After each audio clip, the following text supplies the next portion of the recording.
Eric, Mr. Isuf. they got us. They get us every time, though. And that's okay because we want to be got. And what I mean when I say that, folks, is that the clickbait titles, they work. We try and keep true to form with Iron Culture by either making the title so esoteric where you're like, what is that even really about? It's like a philosophical question that we're posing to them that really has no answer because that's not the point of the question. Or it's very direct, which is fantastic. Like Eric Wymani is like, let's make it so it's descriptive of the episode. That makes too much, like logically, Eric, that makes complete sense. On occasion, we might flirt with naming something closer to a title that will provoke more clicks while still keeping true to the form. But Eric, I want to highlight to you and dear listeners how coming up with a title and a thumbnail is so important in the modern social media landscape, if I may. Please do. Okay. So, Eric, we read a sensational review about 2 episodes ago when we had Lauren on talking about the menstrual cycle. And it was titled, I believe, My Wife Left Me. She picked the review, and it was titled My Wife Left Me. Fantastic review. Go back to that episode because it's a 3-minute long review if you want to listen to it. But we found this out the very next episode where we both said condolences. So she was presented 5 opportunities, 5 different titles. Which one do you want to go, right? You get to make the choice. You're our guest. She chose that one. It makes sense because it's a great title, right? I understand it. The next episode, this individual, who I forget their name, so I'll just refer to them as an individual, left a comment saying, "Joke's on you guys. I don't actually have a wife. Thank you for reading my review." He got us, but that's the power of titles. We had 5 opportunities, 5 choices she had, and she made the choice that did certainly sound the most interesting, and it was based upon what? The content of what was being written, what we would read? No, simply the title. Yeah, it's a microcosm of the way we all get played by ourselves.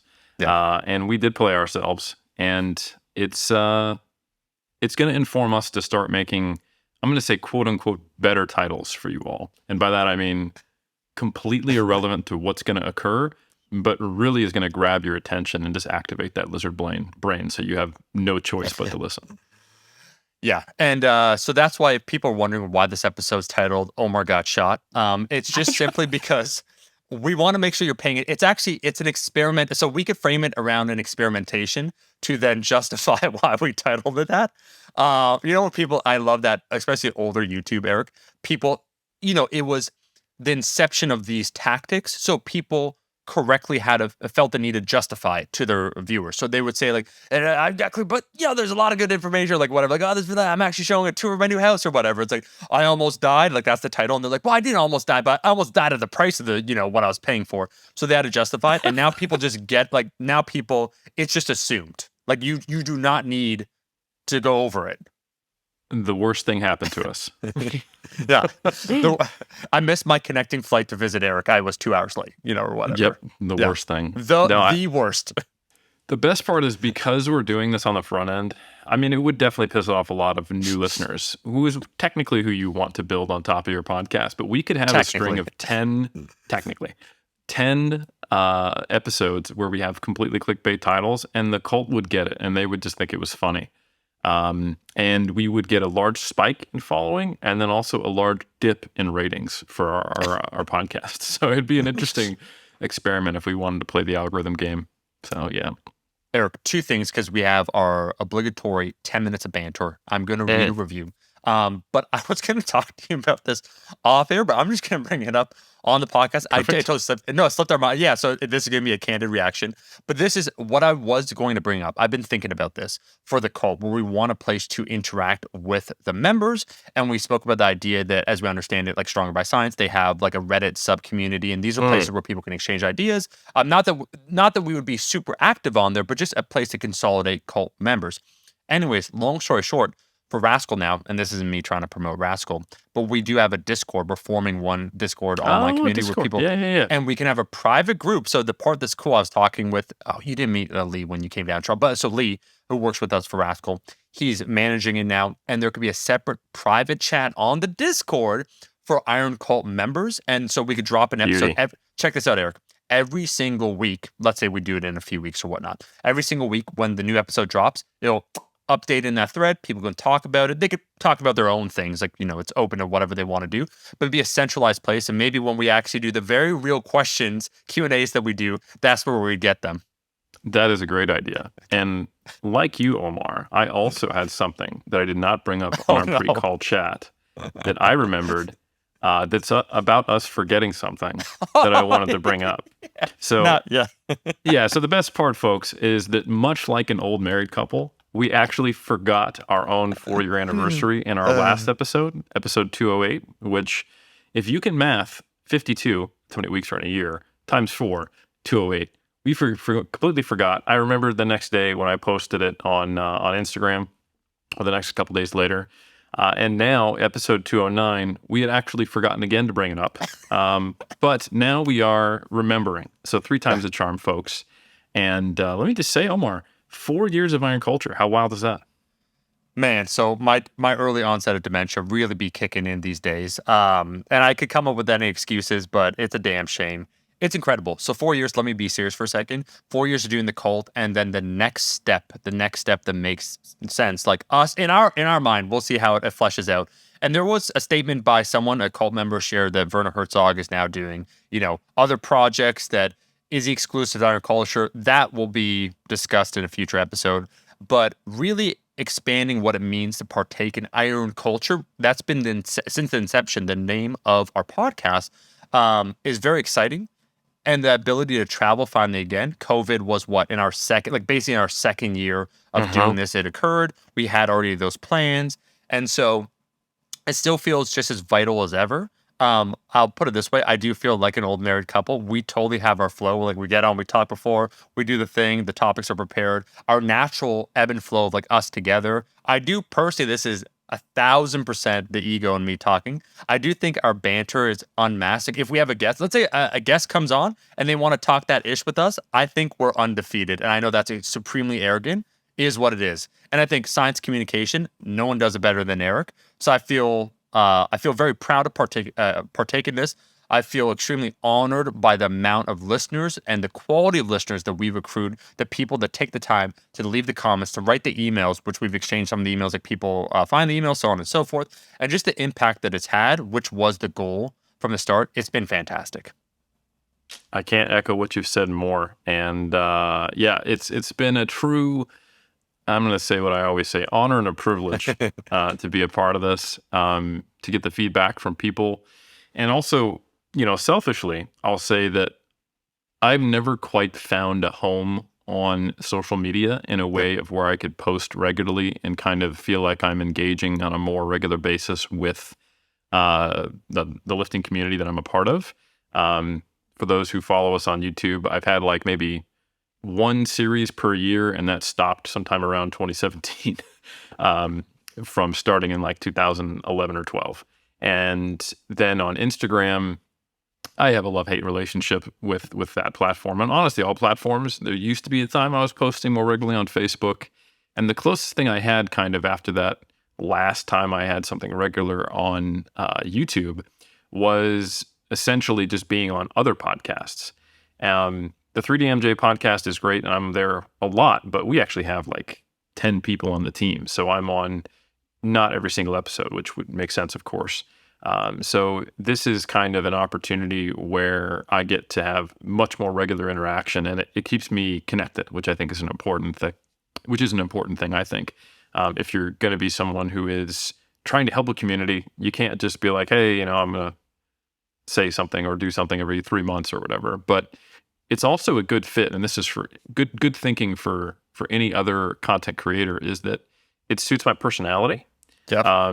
I'm an external processor. I'm not, and like the pure kind of new content that we have for Iron Culture or other guests, most of the time we are talking about and popularizing or distributing or sharing or clarifying things that have already been out, research that I've done or that I reviewed or that I think is interesting, interesting topics or discussions based upon some thoughts you've had or that I've had, et cetera. So it enables me to put out meaningful content without it really leaching my energy or time in such a way to where I can't do good research or mentor others doing good research or review or write or work on other things. So I think it fits really nicely for me, and it's just been a just awesome. Eric, couldn't be said better. And I'm gonna say an Eric-ism, two-way street, my friend.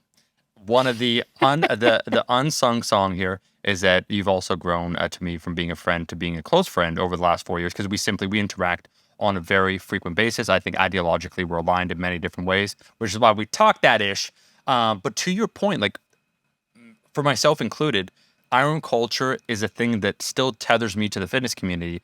I Yep. used to produce so much content, YouTube, whatever the case may be. My Instagram, Eric, I have not posted in 7 weeks. I've been, preoccupied with Rascal, this and that, but I will always make time. And I that sounds like an arrogant statement. Like I will always make time for it, but meaning that it is something that is impactful, that it keeps me, I'd say, almost like philosophically consistent with the major themes of my lifting career, and what I want to espouse in the future. So it's this like fertile ground of exploration that keeps me once again attached to the community that I like our little pocket.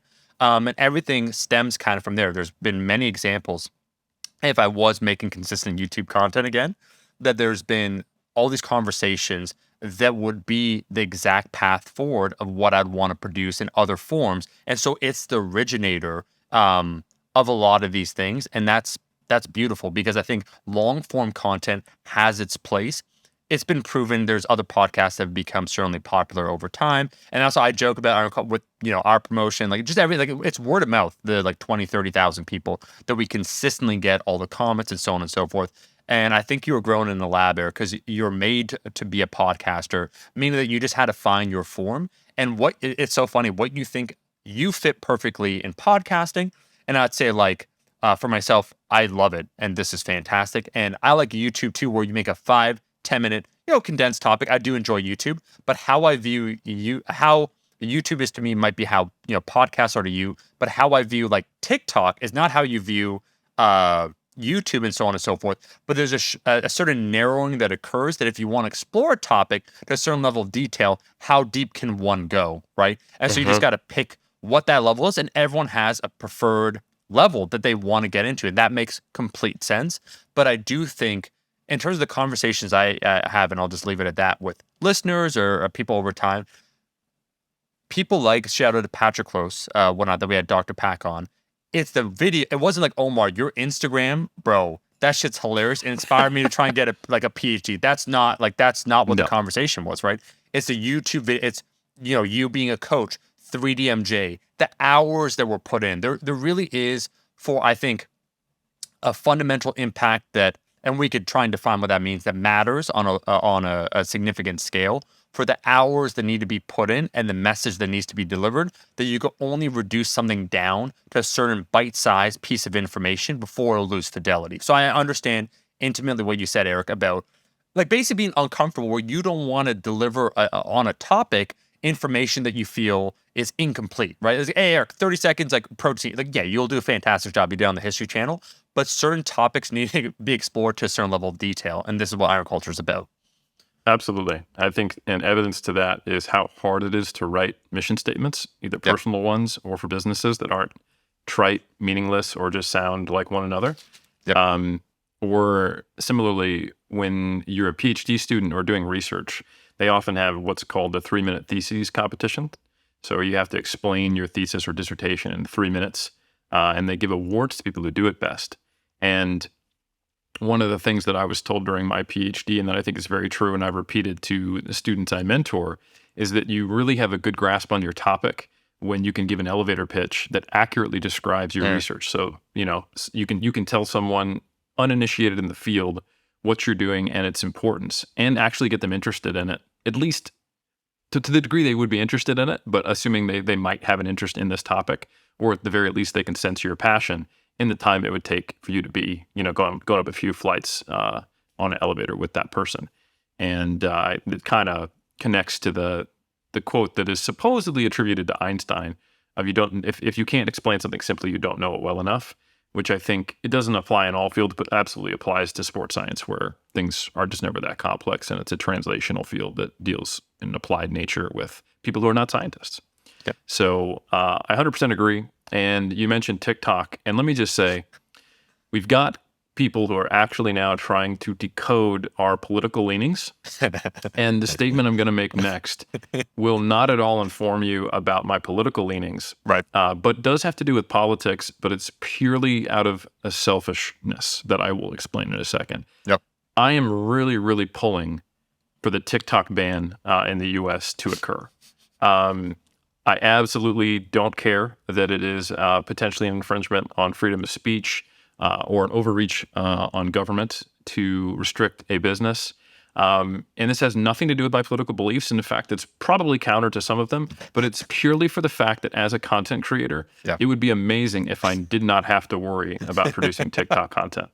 So, decode that if you will. I think the only thing you're really going to get from it is that I'm lazy, old, a curmudgeon, and selfish. So whether that connects to my politics, maybe it does, maybe it doesn't, or I'm just a guy turning 40 who's an only child. Eric, let me say, man, that the funniest part about all that, in particular TikTok, especially how it began and it popped off, you being like the new hunkier Bill Nye, the science guy, but Bill Nye, the exercise science guy, and you would like kind of do, because my boy can move, you do a little dance and you put up like on the screen. So you do like, you do your move, you put on Jungle Boogie, and then like, it's just, protein, and then you do it. There's a window for everything. Like, there's a reason why no one knows. Maybe someone in the comments actually say like, oh, I was around YouTube 2008. But this kid, Fred, where he popped off, you would have to evolve over time, but your foot in the door that I am actually positive if you started, creating TikTok content in like 2021, where it's still very novel, I actually can say this with confidence. If you committed, I think you would have exploded, which to me, I find funny. Like, it's the truth. And everything has a window, though. That's another thing about social media that I find so interesting. You could write a book and, let's be fair, timing is everything in life, but there's a timelessness of it, theoretically, in the decades that follow, several hundred years, that, again, theoretically, it could rise to the top or be part of the conversation people refer back to because there's that impactful in that space. Whereas the temporal nature of social media, the like short time frames with which one has to participate are so narrow. If you miss it, it's the difference between having obviously like a career of a ginormous level and having nothing at all, which is fascinating. It's never been this time sensitive. Yeah, nothing makes you feel like you have agency and purpose in life than knowing that these minor things that you have no control over can completely destroy or create a career. God, I love social media. Yeah, man. Eric, so shall we start talking some science? Yep. The only truth, I know this is a little bit longer one. We did reflect. Eric, I do want to read one only because we had like 6, Let's and if do we it. don't, Let's get that reviewing. then we get buried. I'm going to read the most recent one because I read one to Eric off air and he said I'm not sure if we read that one or not. So I'll just read the latest one. I also want to say, if you're listening right now and we're minute 18, you could go ahead and leave a comment about the concept of the Discord, because Eric and myself will talk, but I do want a place where people can communicate. Fellow cultists, the comments are so rich by cult members, and I think they would find brethren and sisterin in the cult, and it would be exclusive, which could be cool. Anyways, we'll get to that. Yes, thumbs up or thumbs down for the Discord, folks. Please let us know in the comments. Block us, report us if you don't like it. Review. don't do that. Ban us. Review and rating. It's 5 out of 5 stars by VP983, and he said Omar's the only celebrity I follow. Celebrity. That was related to Eric. That's related to the history channel. I'm losing that social currency by the moment. But anyways, with that, there is Dr. Helms, who adds a scientific element. There is a nifty vocabulary that the hosts use, which creates a magnetic affiliation that gives listeners a group culture. It's essentially as good of a podcast as it could be. But you might not agree with everything on it, and there is an element of self-promotion, 100%. For sure, I'm grateful that this exists. I'll just say a quick reaction. Thank you for leaving that review. They are right about the concept of self-promotion. We are like public access in the sense that, PBS, it doesn't matter, BBC, here would be like TVO, I think, and also a CBC, that because it's self-funded or like government-funded in that case, you bring up that idea consistently to let people like viewers know, then you could donate. There's no place for us to donate, but you understand what I'm saying. The self-promotion is intrinsic. You can buy our shirts or read our research review, though. Yeah. Any reactions, Eric, before we move on to the actual topic today? I really like the specific wording. It's not as good as a podcast can be. Yeah. it's as good of a podcast as it can be. As it could be. Meaning, we may have a very low ceiling as far as like the total capability. Like if a theoretical podcast could be 100 out of 100, if our capability is 20 out of 20, Yep. we're at 20, or we're 20 out of 100, we're at 20 out of 100. And you know what? We're all here to maximize our personal capability. So I'm a huge fan of this review. Bro, what a neat analogy as it relates to human potential, like hypertrophy total. It doesn't matter. Look, your journey compared to anyone else. We're not comparing this podcast to any other podcast. For our potential, it's as good as it could be, and whatever that potential is. So I'm here for it. 100%. Yeah. But Eric, we'll get to the topic now. Now we doubled it because guess what? We celebrated 4 years. Did you finish the review, or did we just pause midway? No. It ended on a good. For sure, I'm grateful that this exists, and I let me be clear. I love everyone's pure transparency in them writing reviews. We joke about leaving 5 stars. We want you to say exactly what you want. This is not a tyrannical rule, despite our upcoming masculinity crisis. We want to read those reviews as you've written them. Yes, so long as they're 5 stars. I 100% agree. So yeah, the topic du jour is actually 2 different soup options, and you don't have to choose which one. We're going to have 2 soups today, folks. Yep. So it's like you're dieting and hungry, because that's the only time people eat soup. Let's be honest. All right. So today, as we record, it is the 2nd of February in the part of the world that I'm not in, and the 3rd of February here in the future down under, in the southern hemisphere on the other side of the international date line. And that means that, yes, you ready for some self-promotion? The new issue of Mass, Monthly Applications in Strength Sport, just came out, and I covered some pretty cool content. I had a video that was specifically on stretch-mediated hypertrophy. So for those who've been following along, I'm often doing our podcast, strapping into a boot that puts me in as much dorsiflexion, well, not as much, an 8 out of 10 level of dorsiflexion discomfort that I can handle.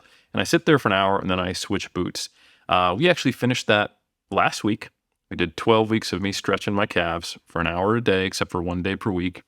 And in literally an hour and 5 minutes, Omar, I am going to be doing my last measurement. So I had a deload week, no more stretching. I went down to 12 sets on calves from 20. And we're going to see what happened to not only my muscle thickness on ultrasound, also my circumference, my isometric calf strength, and then finally my knee-to-wall test. And this is all based upon trying to replicate a study by Warnke and colleagues that first showed us that large-scale hypertrophy, a 15% increase in the muscle thickness of the calf, could occur after only 6 weeks in athletically, recreationally active individuals who are stretching their calves using a similar device for an hour per day with no resistance training. And that kind of popped off and really got people interested in the topic of stretch-mediated hypertrophy. And the timing was also really important because it's happening at the same time as we're starting to become more and more aware that range of motion being having a full range of motion being better for hypertrophy is primarily, not exclusively, but primarily a proxy for training at longer muscle lengths having a greater impact on hypertrophy. And we specifically had Dr. Alyssa Joy Spence and PhD candidate Milo Wolf on to discuss this. So I'd refer you back to that episode, and that'll be linked in the notes by Kai. Shout out to Kai, who, by the way, Kai and Alyssa and myself are the ones doing this case study on myself. But anyway, like I said, this study by Warnke that came out last year, where they did this comparison of one leg being stretched and the other one not, and seeing this 15% increase in hypertrophy, and also an increase in strength, by the way, which is pretty cool. That's what everyone's talking about. But Warnke has actually published, guess how many papers in the last year, Omar? 5. 7. And 5 was it. So I'm thinking, and I do not know, and big shout out to their team, because it's some really great research. This has got to be part of his PhD. That's the kind of scope that we're looking at here. But 7 total studies that have been published recently. So just really prolific research that have covered a lot of ground. And I'm actually going to start kind of in reverse order. So the one people are aware of, this is the comparison of, control group not stretching at all versus the group stretching in the boot for 6 weeks. It was in men. The most recent one is actually a sex differences paper that got published in Frontiers in Physiology. It came out just about a month ago now. I think 4th of January was when it went to press. And they found some really interesting findings. They replicated the design exactly, tested isometric strength, tested the range of motion about the ankle, and also tested hypertrophy looking at ultrasound. And then they looked at men versus women. And here's the really interesting thing. While the device did work in women and they had significant pre to post changes, their increase in hypertrophy in their calves was substantially less than it was in men. So I'm just pulling up the study now, and for those who are not, who haven't seen this paper, it's titled "Sex Differences in Stretch-Induced Hypertrophy: Maximal Strength and Flexibility Gains" by Warnke and colleagues. And they specifically, again, replicated the design, and they looked at strength with the knee flexed, the knee straight, and they looked at the range of motion using the knee-to-wall test, as well as just how far could they crank that orthotic device down. And then they looked at muscle thickness of the lateral and medial head of the gastrocnemius. So the women did see an increase in hypertrophy, but it was about a 5% increase in the medial head, the lateral head, and then about a 4% increase in the lateral head. And they had about a 6% improvement in the range of motion on the knee-to-wall test, and about a 13% improvement in where they could get the orthotic device to. This was, and they had a 9% increase and a 6% increase in strength. This was substantially less for some of the measures that the men got. So the men increased their strength with the knee straight 15.5%, so nearly twice what the women got, and 25% more, 8% versus 6% with the knee bent. And they had more than twice the increase in range of motion on the knee-to-wall test. So they had a 15% improvement versus a 6%. They had a 50% increase more on the device itself, so a 21% versus 13%. They had a similar change in the lateral head of the gastroc, but they had more than a 3 times increase in the muscle thickness of the medial head of the gastrocnemius. So compared to 4%, they had 14.5% increase in muscle thickness. So what we're observing here is that stretch-mediated hypertrophy by using a long-lasting static stretch was effective, but less effective in women. And Omar, I see your brow furrowing because I know that you think deeper than just, oh, neat. You're wondering why. Am I right? Yeah. And that's exactly what I think this is a really useful study to investigate. Because the big question that we care about with this whole idea of stretch-induced hypertrophy is it complementary or is it redundant to resistance training? Because it is true, and we actually have systematic reviews and a meta-analysis on this, showing that range of motion improves when you take untrained people and they start training with a full range of motion. If you think about it, you sit in a deep squat. What would stretch you more than sitting at a deep squat? Doing it with a barbell and your body weight on your back, right? Yeah. And that's true of any time you're training to the end range of motion. That end range of motion will actually increase as you, utilize it and you actually access the range of motion you have under load. So stretching and resistance training do some of the same things. And actually, Warnke has done some research on that. But check this out. A classic study from 2005 by Hubble and colleagues that looks at individual differences in resistance training and looks at men and women. This is a classic study that showed that men and women, on a relative sense, actually increase strength and hypertrophy to very similar degrees. So we know that resistance training, and there's actually been follow-up work on that. There's a great review by, I believe, Roberts and colleagues that came out recently. Sex differences, they're actually not that different on a relative sense. If you take untrained women, untrained men, and you have them resistance trained, the relative increase, the percentage increase in strength or hypertrophy of a given site using typical kind of quote-unquote training programs are going to be similar, okay? So why is it that women are not actually responding the same way to men to a stretch-mediated hypertrophy stimulus, to stretching? It might mean that it could be a different stimulus, which I think should provide some optimism to the potential utility of trained individuals using a protocol like this. So that was my first thought when I saw the sex-mediated hypertrophy differences.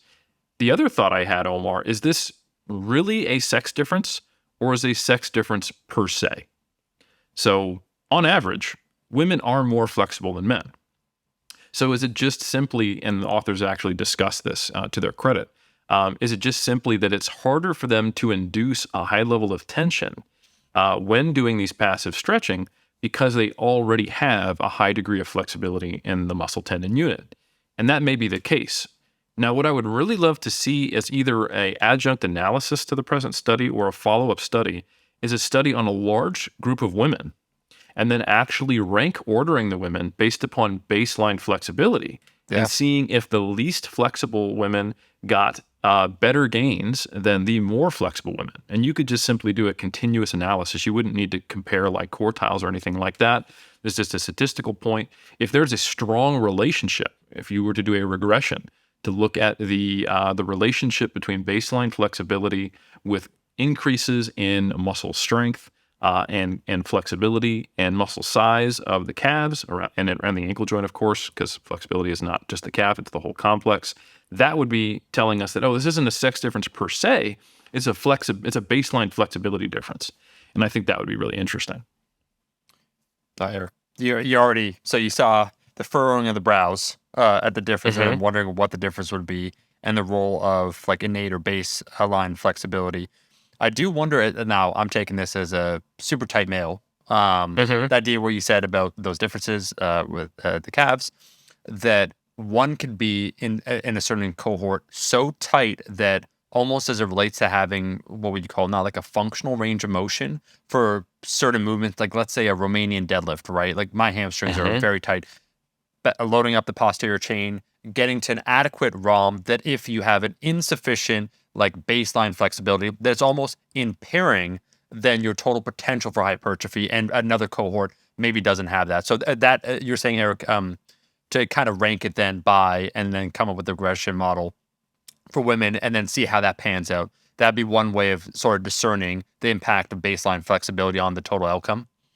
Exactly. That's Yeah, 100% correct, Omar. Yeah. Okay. The idea here is that the type of stimulus provided by being in this long-lasting stretch is such that if you had the morphological characteristics in your calves where you were better able to sustain that position without it providing a lot of tension and stretch, it wouldn't be as much of a stimulus. Perhaps you have more sarcomeres in series. Perhaps you have certain adaptations in the titin molecule in the tendon so that those change length to a lesser degree so it doesn't put the muscle on as much stretch. Perhaps, don't know. Or perhaps you have the microvasculature adaptations so that you're in a less of a hypoxic environment despite you being super stretched. But when the muscle itself is really, really stretched, it compresses that microvasculature more. So you get more of a hypoxic environment, less metabolic stress. These are all just theoretical potential explanations. We don't know yet, but they're really important to explore because we need to know whether this is worth trying in trained individuals. The people who really do care about making their calves grow, these participants probably didn't keep doing this afterwards, and they don't care that their calves grew. I actually had a colleague who's a physical activity researcher, shout out to Dr. Charlotte Jellyman, and I was telling her about this study I was doing. I was like, it's to make my calves grow. She said, why? And I was like, oh, to make my calves grow. But she was like, but why? But why? And I was like, I'm a competitive bodybuilder. And she was like, oh, that's right. Like I forgot you do this. like who cares, right? So it's kind of it was a funny conversation, but it does tell you to who would this research be interesting to, and then what do we need to figure out? Now, that's the more optimistic take. Hey, if there's sex differences in stretch-mediated hypertrophy, but there aren't in resistance training, then maybe these are slightly different stimuli.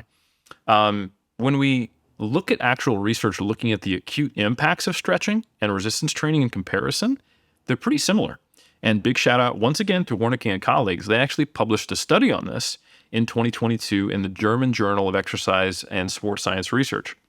Exercise and Sports Research. And it's titled Acute Effects of Long-Lasting Stretching and Strength Training on Maximal Strength and Flexibility in the Calf Muscle. So in this study, it was literally just a couple hours long. What they got people in, they had to measure their flexibility and measured their strength. No measurement of hypertrophy in this one. That's important. We're just looking at the acute effects. And then they had them either do 5 sets of 12 calf raises to failure or 1 hour in the boot. And the interesting thing was that both the static stretching and the strength training caused an acute decrement in strength to the tune of about 15-16%. Very similar when you look at the figure in the study. So both of them result in this acute impact to where their bended knee joint strength and their extended knee joint strength were were lessened. Interestingly enough, however, mobility also increased. So range of motion increased following both, calf raises and stretching. And there was no significant group difference. But if you look at the percentages, there was slightly more range of motion increase after stretching, which makes sense. But when you look at the acute impact of stretching and training on force, this is indicating that both are probably producing somewhat of a muscle damage stimulus and somewhat of a response of having acute force deficit. So this is kind of a tick in the other column that says, hey, they might be having a similar impact, at least in terms of how they're impacting the performance capability of the muscle, or the muscle tendon unit, I should say, immediately after training. So I think it's important that we just kind of lay the whole field of the research out, just so we know that it might end up that these are actually quite similar stimuli. But I do think there is reason to be optimistic. There is other research and some other comments and some of the discussions that have come out of Warnicke's work that indicate this might be different enough that it's worth considering. So I'm going to take a step back. There is other research here. There's a fair amount that Warnicke has done, and one of the I think probably if you were to get the eventual PhD of Warnicke, I'm assuming again that's what this is all leading to. Probably one of the first chapters and taking the place, I'm assuming, of the literature review is a meta-analysis that Warnicke published. Now, before you get too excited, because we know that meta-analyses are the top of the evidential hierarchy, and we're thinking, oh, they got all the other studies that are out there on long-lasting stretching in humans. There aren't other studies on long-lasting stretching in humans. So this is actually a meta-analysis of animal studies, and they noted that they were unable to find any studies on humans because it just hasn't been done. And they defined long-lasting stretching as lasting at least 15 minutes and occurring on a regular basis. And they looked at a bunch of different animal studies, some of them on quails, some of them on birds, and they're doing things that would simply not be ethical to do in humans, like weighting a wing and stretching them for weeks at a time. And to say that they observed large effects is statistically true because an effect size of 0.8 or higher is large, but it completely undersells the type of changes that were observed. We're talking about effect sizes between 5 to 8, not 0.5 to 0.8, 5 to 8. So extremely large effect sizes, tenfold in some cases, what would be considered a large effect statistically. So huge increases in hypertrophy and measured multiple ways. So they specifically looked at increases in muscle mass via cross-sectional area, fiber cross-sectional area, and also, importantly, fiber number. So actually counting the number of fibers in the muscle. So for those who are a little more geeky, you might have heard the term hyperplasia. So hypertrophy or hypertrophy is the increase in the individual muscle fiber's diameter, right? Hyperplasia is the addition of new muscle fibers, which is controversial as to whether or not it occurs in humans. At the very least, we can say that it doesn't occur to any large degree with most of the traditional resistance training programs. But the fact that it was observed and had a very large effect size of 4.62, again, that is more than 5 times a large effect in this animal study design, suggests that this type of stimulus, this continuous, high-intensity, long-term stretching stimulus, resulted in hyperplasia in animals. And this is basically unlocking, quote-unquote, new growth, right? Because each individual muscle fiber, as we best understand it, is going to be governed via myonuclear domain theory by its multinucleated cells. So the more muscle fibers you have, the more nuclei you have, and therefore you can govern a greater area. And this may be allowing someone to unlock, quote unquote, new gains, if you will. And the fact that we can't do this with traditional resistance training to any large degree might be a part of the reason why we start to see plateaus in more experienced lifters. Might be something that enhanced lifters have an advantage of. We're not sure. We still don't know what stops muscle growth or why anabolic steroids are so effective. And I'm not saying, hey, steroid-like gains from stretching, but it's just an interesting thing to unlock. And anytime there's potential to induce hyperplasia, you'll see people get really excited in the muscle physiology realm. So there's a specific quote that the authors used by McDougall and colleagues that I think is especially relevant in this meta-analysis that I'm just going to read. So McDougall notes one possible explanation is that hyperplasia occurs only in response to a significant stretch overload that also causes muscle lengthening, and that conventional resistance training does not impose such a stimulus. And that was McDougall discussing some of these observed effects in animal designs. So it is possible that the stretch and the timing and the time spent in that stretch position can only be achieved by these long-lasting, high-intensity static stretches, and it's just not really feasible to get it from what you might be doing in traditional settings. Even when you're doing some like the DC-style weighted stretching, where you're in there for a minute with weights at the bottom position of a fly, or breathing squats, where you're sitting down deep into a squat on your back. I mean, we're talking about at most 1 to 2 minutes versus a minimum of 15 minutes, at a time, and often much longer than that, like holding the stretch all the time for weeks. And by holding, I mean having a weight strapped to your wing. Poor birds. So this is one other kind of angle or perspective that perhaps this is something that you just can't achieve with weight training. Eric, can't wait for the videos to come out that just take several logical leaps and say that's why you see gymnasts are so jacked, because they're Oh yeah. holding these static positions for seconds, and these seconds are crucial. No, but there's something you highlighted. This has been one of the tonics of Iron culture, and as soon as you kind of coined the phrase, Eric's like, I didn't coin this phrase. Eric coined this phrase, folks, but layered assumptions. And there's that episode with yourself, Knuckles, and Zordos talking about the limitations of knowledge, or like where one derives, or how they try and classify knowledge, and the idea that making hypothesis, how it's important, but making these then deductions henceforth, and how very quickly you could get in a place where it becomes dangerous, where you make one assumption, like, oh, that sounds plausible. And then you make another assumption on top of that, and now you're creating this scaffolding that's very tenuous in its nature, rather than seeing how it bears fruit. So you have to come up with a hypothesis. And to your point about Yep. the women, like the cohort, like, why is this? I like what you just did, and this has happened several times in Iron culture, where it's like, well, this is what's been found so far.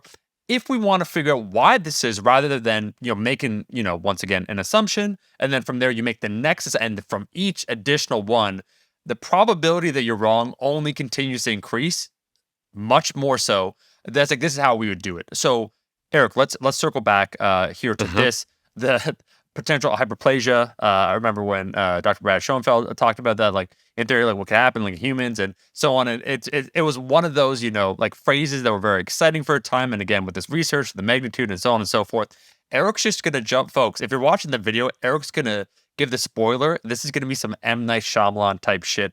I forget what film it is. I think it's one of his films. Do you know the guy that trained one arm only and he got super jacked? Lady What in is the Water. lady? Oh, thank you, Eric. I knew you'd know.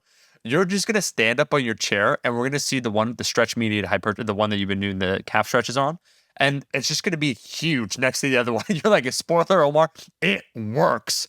I held this for 3 days. I've been saying an hour. It was 3. I'm like, oh my god. You know what's kind of wild though is there is a pretty substantial transfer effect. Yep. So, I mean, not so much for the hypertrophy. Yeah.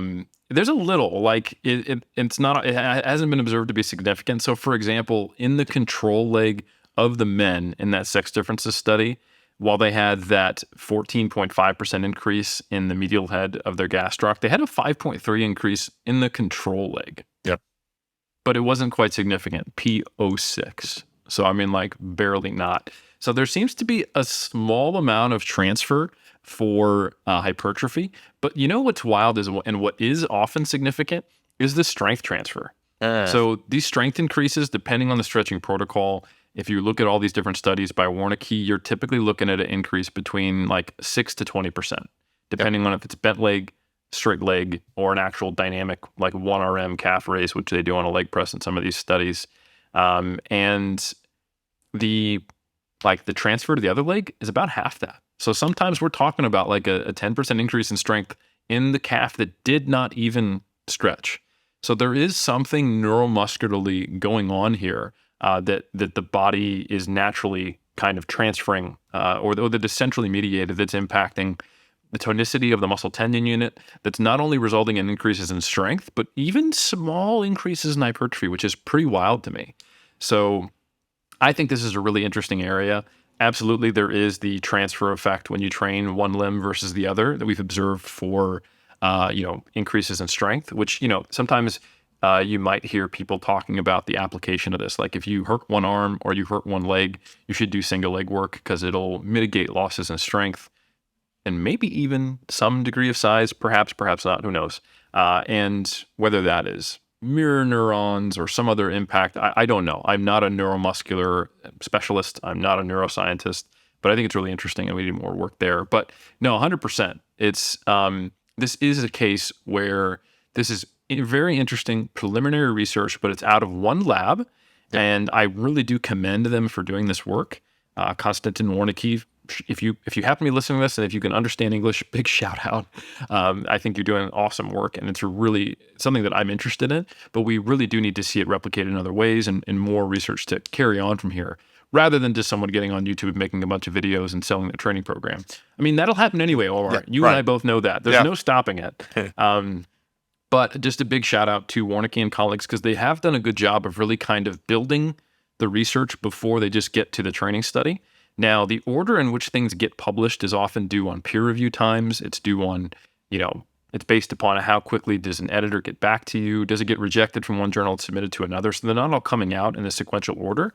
But I'm almost positive that this next study I want to talk about briefly came out before the training study that kind of caught fire, and it was the first one published that everyone was interested in. And it's titled Influence of 1 hour versus 2 hours of daily static stretching for 6 weeks using a calf muscle stretching orthosis on maximal strength. So yeah, Warnicki and colleagues didn't just pull 1 hour per day out of their butts. They actually compared people doing 2 hours to 1 hour to nothing. Now, a really interesting thing when you look at this study is they described that they had to not use pure randomization for this because many, many people, if they had been randomized to the 2 hour group, simply would not do it. Yeah. So, they randomized people to these groups, and then if they were not willing to do the 2 hours, they'd put them into the 1 hour. And if they weren't willing to do the 1 hour, they'd put them into the control group. So they didn't have an even distribution of sexes or an N, the number of individuals in each group that were spread between these studies. But I think it's probably the best you can do given this outcome. And interestingly enough, there was what appeared to be a dose response, but it wasn't significant. And basically you started to see, like we see in most things, kind of this tapering dose response, where when you go from 1 hour to 2 hours, there might be a slightly increased rate of increases in strength. Again, didn't look at hypertrophy in this, so they just looked at maximal strength. But it's not a huge difference, and it wasn't significant. But yeah, both of them grew or increased their strength significantly more than the control group that was not doing any stretching at all. But there are pretty significant increases in strength, and that's something that's been observed in many ways or in many studies. That increase in strength, I think, is really interesting. And some of the work that Warnicki has done has been basically asking the question of how can we use this from a utilitarian perspective. Yeah. And one of them, what they took was athletes during COVID who couldn't train. They didn't have access to the gym. So during a lockdown in Germany, and they gave them a calf stretching board. So this is just basically a board that you can adjust so it would, have a higher inclination or degree, like a more steep hill or less steep hill that would put you in greater or lesser dorsiflexion. And they had athletes just stand on it, stretching one of their calves during the COVID lockdown when they couldn't train, and they wanted to see how well it preserved their performance. So this is a pretty cool study. It's titled "Using Daily Stretching to Counteract Performance Decreases as a Result of Reduced Physical Activity." They had the control group of athletes who weren't doing anything, and they had the athletes who were in this intervention, and they were doing just 10 minutes on the calf board. So this is a much lower stress intervention, if you will. It's not something where you have to strap yourself into a boot. It's not requiring an hour, which I'll discuss in a second, is actually pretty damn uncomfortable, and there was a reason why people weren't willing to do it for 2 hours. It's just 10 minutes on a board, stretching one calf. Same intensity though, 8 out of 10 discomfort at the start of the stretch. And really interestingly, not only did it preserve strength, it actually increased strength. So there was a 10% increase in strength in the stretched leg. And there was actually an increase in their single leg jump height on that leg by about 3%. So stretching not only might be useful for just simply increasing strength or increasing hypertrophy or increasing range of motion if that's your goal, but these long-lasting daily stretches of just 10 minutes was actually sufficient to counteract the inability to train, right? Which is pretty cool, because there are many times when athletes are either traveling and won't have access to a gym, or there's, like we're currently having in Auckland, there's flooding, or like we had globally, a pandemic. And simply getting a calf stretching board or some equivalents for other muscle groups, you'd have to be pretty creative for that, obviously, might help actually preserve some certain characteristics. And I think obviously the calves are an easy to measure muscle, but I'm not saying this is the most important thing, like your calf strength or your calf flexibility, or how much does a calf influence your jump. I think it's interesting that it did influence it significantly, but it's a kind of a cool thing to see here that, hey, if you were unable to train, actually just doing 10 minutes of intense stretching per day while you're on holiday or while you can't get to the gym might be enough to prevent a decline and maybe even create some increases, which I just think is really interesting. Eric, I could make a lame bed of Procrustes joke. I won't, for maximal hypertrophy. There is a question that's been burning now in my mind since you spoke about the poor birds, like with the wings, several weeks. And now what you highlighted, using humans, the 2 hours where you have to, it can't be completely randomized because, 2 hours is a long time. It's uncomfortable. I get it. Yep. Going back to that significant effect with those birds, the weeks, the potential hyperplasia, like how one would translate it for humans. You just gave a perfect example as it relates to the sex differences amongst men and women, how one would set it up to test the women and their baseline flexibility. Let's back up for that one then for a second. Sure. First, how would you then organize a study or a series of studies to try and translate that more directly to humans that's still ethical, if that makes sense? Because you just brought it like this 1 hour, 2 hour, and that's an immediate just distinction right there amongst participants. Like, how would you start to do that so that you could like tease it out as it relates to humans and extrapolate within a realm that's safe? I think it'd be very similar to what Warnke is doing. Okay. They've essentially, at least for strength, there are similar measurements that were used in these studies. So we have a 2 hour measure. We have a 2 hour daily stretching protocol, a 1 hour daily stretching protocol, both those using the boot. And then we have a 10-minute daily stretching protocol using the calf orthotic device. And we see what appears to be somewhat of a dose response. So when you look at just the same strength measurements that were used between those three, which I think was bent leg, basically an instrumented seated calf raise, there was a 10.5% improvement with 10 minutes on the calf board. For an hour with the boot, it's between 6 to 14%. And then in the 2 hour group in that study, again, not significantly different from the 1 hour in that same study, but it was a 22% increase in strength. So I think it would be cool to see that same kind of dose response with hypertrophy.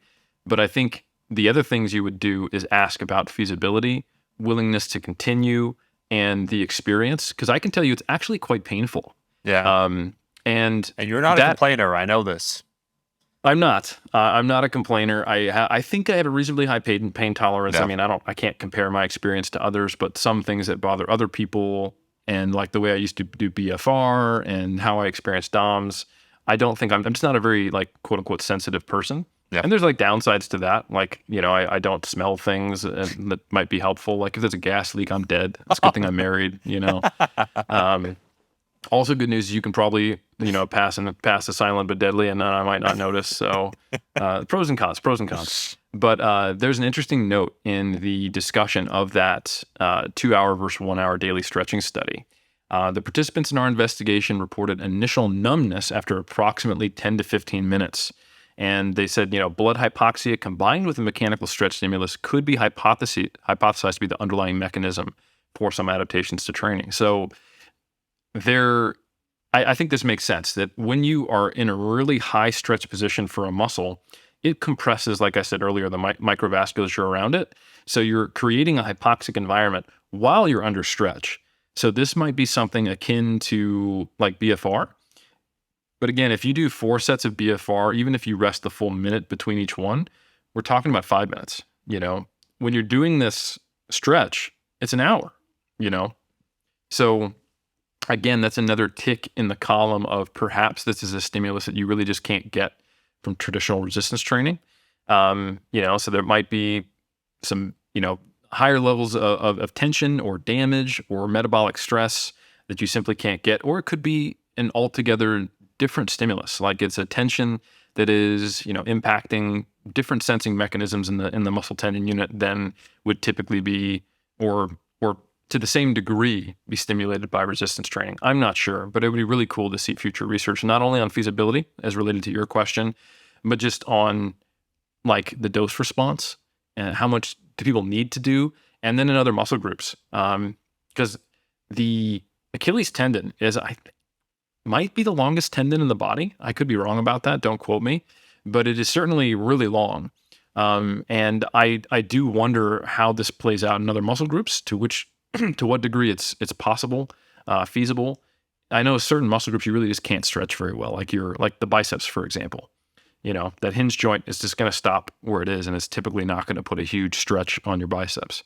But I think for other muscle groups, like perhaps your pecs, maybe your lats, obviously your quads and your hamstring, depending on, how much you can tolerate those stretch positions, like your knees when you're going into, and if you think about it, if you want to stretch your quads, you kind of have to like bend back over yourself, and you might need to like, I don't know what the equivalent of the boot is. I know how to stretch these things with like a band or a partner, but how are you going to chill and watch Netflix for an hour while you're stretching your quad or your chest? I don't know. We're going to have to jury rig some torture devices. So there's a lot more work to be done, but I think it's just really interesting data. No, Eric, this is genuinely fascinating, and I do think there is a new pocket for the masochists that are listening.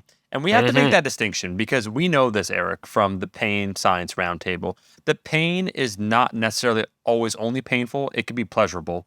And Bench, I've never... deadlift, squat, military press, BDSM. BDSM. And I will share this anecdote before I do ask more about Wernicke, because I do forget one detail, and as it relates to like the future of the research. That when I went to a physiotherapy place one time, they offered a service that was like ART style, so like manual manipulation, whatever. And there was one client that was booked around the same time as myself that was in a parallel room, but the walls were paper thin. And I myself, when I was having some of the work done at the time, it was not pleasurable for me. I did not enjoy set positions, would rather have not done it at all. But the person in the other room consistently, when they were being worked on, the moans were of a different variety is all I'll say. And I do mean that. And now they're open, like you could see, you could walk in. They were, scrape at this, manipulate. On the surface, Eric, you would assume it would just be painful, but I'm here to tell you, for some people, this might be a new avenue. I'll just say a classic saying for this one is different folks, different strokes. Eric, now... So what's your question? So the question is related to Wernicke in the future of this, because as I understand it, these are being translated. You said like the house as it relates to it, for instance, hypertrophy. No, they're all published in English. These are all published in English. Okay, because you're saying like you have Finland. Where's Wernicke? Am I misremembering? Germany. Germany. Okay. Because you mentioned this. Okay, never mind that. There's going to be another question that wasn't. As is related to like the translations or like the future of the research, that if we knew what directions they were going in, because you said for Wernicke, it's like maybe for a PhD. What would you like to see next? You kind of went into that then. I was just curious then about the future then of this research. No, yeah, only that one study was published in a German journal, and they actually publish in English and German. Okay. The rest are either published in the Journal of Science and Sport and Exercise, or in Journal of Environmental Research and Public Health, or Frontiers, all, peer-reviewed English, high impact or moderate impact factor exercise science journals. So it's all pretty accessible. And obviously we're going to have the links to all that in the notes if you want to read. Most of them, you can get the full text as well if you want to read the full text, you really want to nerd out.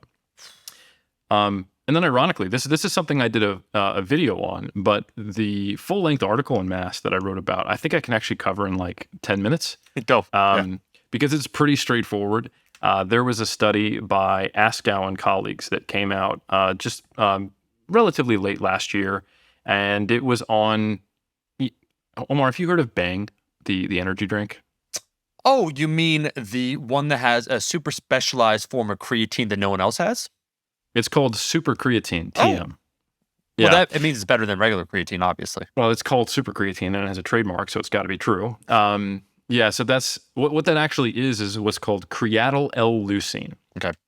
So this study by Askow and colleagues is titled Creatine Monohydrate Supplementation, but not creatyl L-leucine, Increased Muscle Creatine Content in Healthy Young Adults, a double-blind randomized controlled trial. So two cool things about this study. One, they compared a quote-unquote novel creatine to creatine monohydrate, which to date, and there's systematic reviews on this, multiple ones actually now, there has never been an alternative form of creatine that has outperformed monohydrate. Every single one is either similar or worse, and all of them cost twofold or more than typically than creatine monohydrate. So just to put that out there, if you've read that research, this will not surprise you at all, but it will surprise you to the degree that how much it failed. Only creatine monohydrate produced a significant increase in muscle creatine content. So that's actually doing a biopsy and measuring changes in muscle creatine content. SuperCreatine, which now sounds ironic calling it that, had no significant increase in muscle creatine content. So there's that. The other cool aspect of this study is they didn't do a loading protocol. So traditionally, and you will still see this recommended, I think like in a 2017 position stand by the International Society of Sports Nutrition, they suggest, hey, if you take 20 grams a day for 5 to 7 days, a traditional loading protocol where you take like 5 grams every few hours until you hit 20 or 25 grams a day, you can saturate your muscle creatine stores within 5 to 7 days instead of having to wait a whole month, right? And that sounds good on paper, or when I just say it like that, like 5 days versus a month, absolutely. I'm leaving a lot of potential, gains on the table. That's more than 3 weeks of time spent in this, creatine boosted state where I could be making better gains. But I think that's probably an over exaggeration, and it's not taking into account some potential downsides of loading. So anyway, in this study, what they did, it was a 2-week period, and then they crossed over and they did or that's not true, sorry.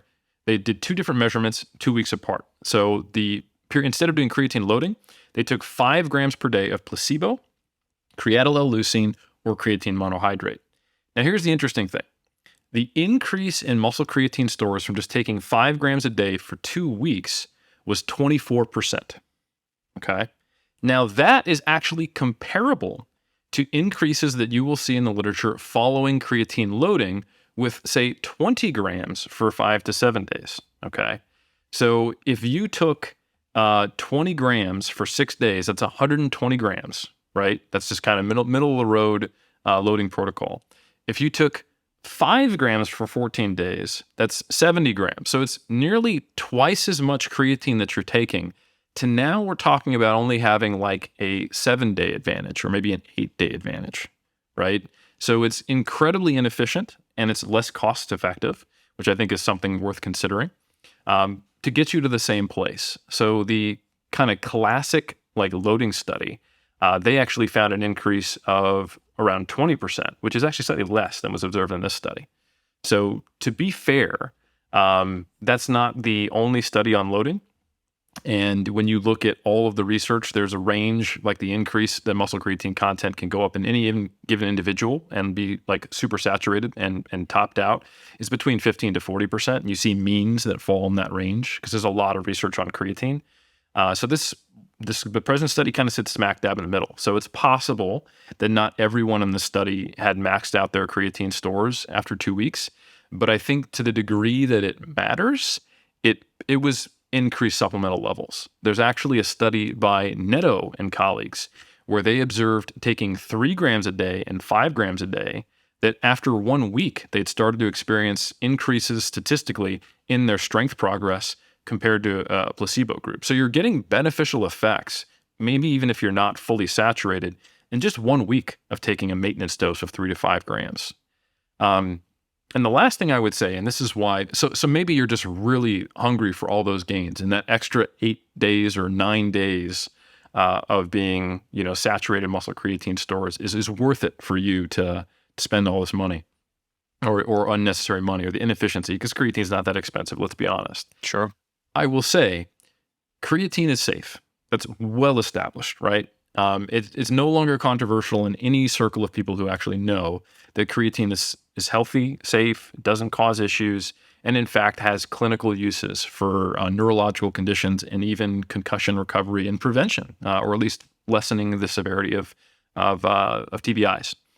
But that doesn't mean there's no side effects.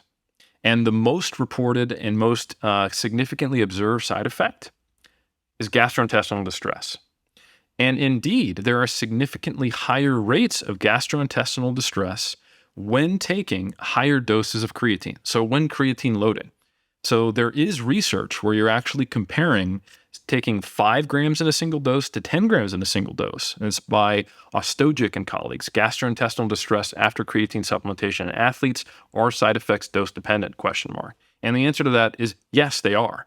The groups taking a single dose of 10 grams at any given time had a higher incidence rate of gastrointestinal distress than 5 grams per day. So I think it is entirely plausible that most of the reports of gastrointestinal distress would be elevated by the process of loading. And creatine and gastrointestinal distress can impact performance. It can make you lift more poorly. If we look at the data on carbohydrate loading and like marathon or triathlete races, taking like drinking or taking goo or eating, they sometimes reach a threshold where they have gut intolerance to the amount of glucose that they're trying to get across their system. And the beneficial effects that they might be getting from taking carbohydrate are actually nullified because the gastrointestinal distress is impacting their race performance. Also, for people who are kind of in the know within creatine research, there are hints that creatine loading and high-dose caffeine supplementation simultaneously seem to sometimes, not always in the research, counteract one another. Yes. Probably heard of the interference effect of caffeine and creatine. Now, these have only been observed when people are doing creatine loading and taking research doses of caffeine, which is like 4 to 6 milligrams per kilogram, which is very high. It's twice the average pre-workout on the high end. And what we think, or one of the hypotheses as to what's actually going on there mechanistically, resulting in not seeing a performance improvement like you would by just taking caffeine or creatine alone, is basically a tummy ache, as Trexler would say. Because you can get gastrointestinal distress from taking 6 milligrams per kg of caffeine in a given time. So if you're a 200-pound male, that's taking like 550 milligrams of caffeine. That's a lot, right? Yep. That's again twice, like that's 2 scoops in your pre-workout. It's a lot of caffeine, and that's caffeine alone. And then we also know that creatine, when loading, like I said, the higher the dose, the higher the risk of gastrointestinal distress on its own can produce gastrointestinal distress. So imagine loading while taking 6 milligrams per kg per day. That's probably explaining that impact, or it might be explaining that interference effect and the counteracting of the potential benefit of creatine and caffeine when you take them together. Again, I don't think this is happening when you're taking 5 grams of creatine and like say 200 milligrams of caffeine, unless you're a really small person.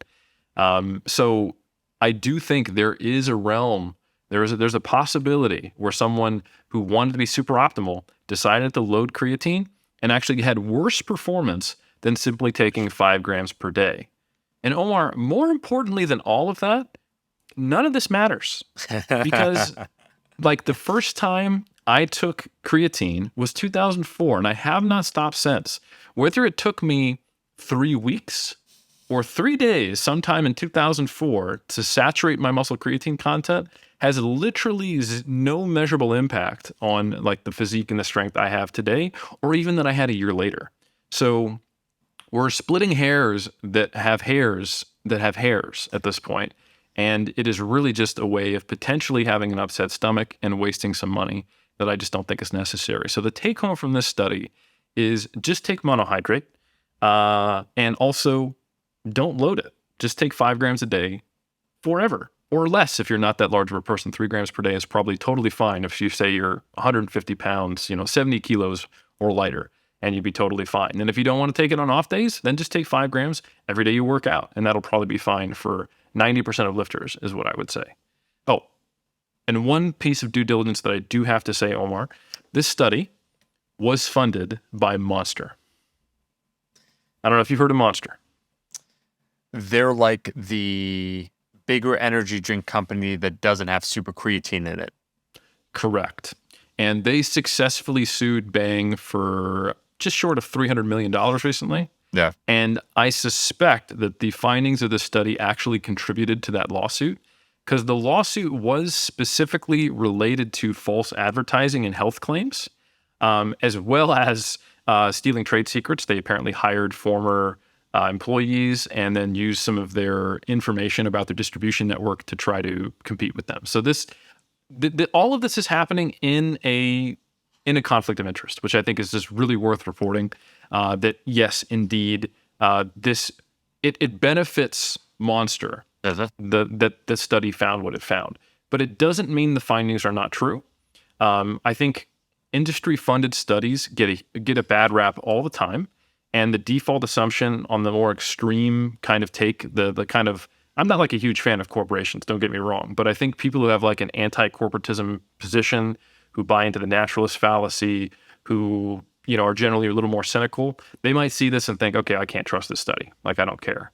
But as someone who has actually participated in funded research projects, let me tell you what actually happened. So let's say a company contacts you and says, hey, we want to provide, and this is not a very expensive study. They're paying for basically the time of the research assistants and the researchers and consumables, because they're going to, the individuals, the lab doing the study has the equipment. So maybe needles, whether they're, I don't know what is required to muscle creatine content, Bergstrom or microneedles, some of the antibacterial wipes, all that stuff. So maybe this is a $10,000, $20,000 study at most, if I had to guess. And that money just gets paid out at the same rate that those research assistants normally work for and that those researchers work for. And that's pretty much it. They have to declare the conflict of interest. Like I said, they transparently did in this study. And the upside for the researchers is not much. This is one of typically hundreds of publications that someone has 4 or 5 years into their research career, maybe 10 years in our field after they do their PhD. And it's essentially just paying the same rate that they would have. It's like saying, okay, I have a job right now. So it is certainly possible that this could have introduced some bias, but considering it was a randomized, blinded protocol, and considering the way this study was, I don't think there was a huge amount of money that was funding this. And I would say in most cases, funded studies are probably not likely to be unduly biased or have falsified data. I would say, however, they do need to be held under a higher level of scrutiny, and the probability is also higher than a non-industry funded study of there being biased. But it doesn't mean that there is automatically bias. So if let's say 0.1% of all studies have fraudulent data, and it is 1% of all funded studies, that's a tenfold increase. That's a big problem, but it's still a relatively low absolute risk. And I think the risk in this case is even lower given the study design. So yes, be skeptical, wait for confirmation, but this data shouldn't surprise you. It is exactly the same findings as all of the research on alternative creatines. And there's really nothing to improve upon for monohydrate. It's bioavailable, highly bioavailable. It is easily mixed and easily taken, and it is very accessible by the body. So it's just, there's no reason to try to improve upon monohydrate except as a sales tactic to try to get people to buy it. I think that's the interesting conversation what you just brought up at the end there, Eric. And I want to say, in an unrelated note, I want to thank Monster once again for sponsoring this episode of Iron Culture. No bias here, folks. But to get into that distinction, because I'm sure I have no interest in Bang Energy, the CEO, who seems like an absolute airhead, who actually seems like a bad actor. That I'm sure someone would try and use that as ammunition against the lawsuit and so on and so forth. But if you think about it, this is why, supplement industry, there's no regulations. You can make any of these claims. Cool. I do think about the tiers of knowledge very quickly, I'll say, Eric, for someone that has no fitness knowledge whatsoever. They have no idea what creatine is. And they hear, you put super in front of something, you're going to assume it's better. You hear a guy, used to be a high school science teacher, blah, blah, blah, blah, blah, laboratory, here you go, show an example, they believe it, and they'll have no idea what's going on. So I think this is just very interesting. We'll wrap this one up because we went, all the way anywhere and everywhere, but that's a very interesting side note maybe to revisit in the future. Well said. No, I totally agree, man. So let's do this. Let's wrap this up right now. I want to say thank you to every single person for listening to another episode of Iron Culture. You can go ahead and leave a rating review. People typically will leave 5 stars. You could leave that comment down below on YouTube. But the Discord and everything else, we want to thank everyone for 4 years. This is only the beginning. We are back every single insert date here. And we'll see you from now until the end of time. We'll catch you in that next episode.